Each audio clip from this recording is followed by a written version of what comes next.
We're going to learn two different types of pirouettes in this video. The first being a single-handed pirouette and the second a double hand. We're going to start with the single hand. This is a great move for taking a little bit of a rest in the middle of a routine. It's not very strength heavy, not very strenuous, but it does take a little bit of technique to execute it smoothly. So for the single-handed pirouette, you're going to start with your inside arm up high. Your outside arm will stay off the pole the whole time.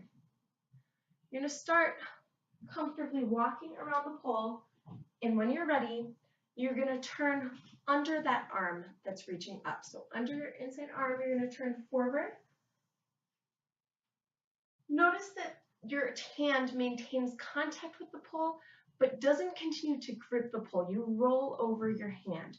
So it will let go, and as you spin, the back of your hand will then make contact with the pole, and then you re-grab. Common mistakes are trying just to hold on and not let go at all, and then you get kind of stuck.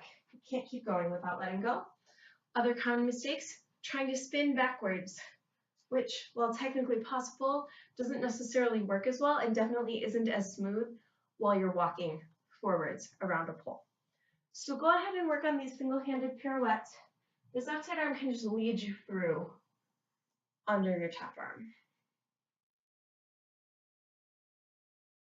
And switch directions.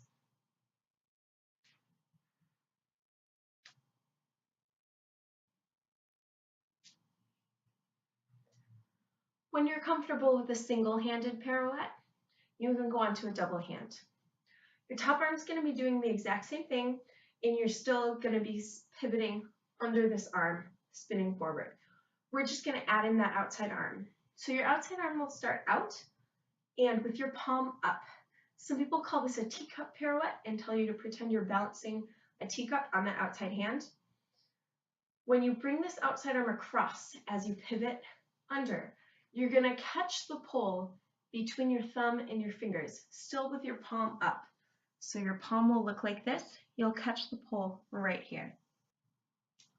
As you pivot under your arm, your inside top arm will roll over just the same, rolling over your hand. And this bottom hand, you'll roll over by pushing your hand down.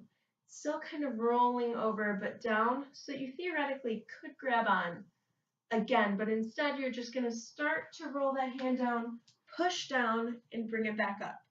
So realistically, this outside arm doesn't do much functionally. It's really just aesthetic. Hook on, press down with that hand, and bring it back out.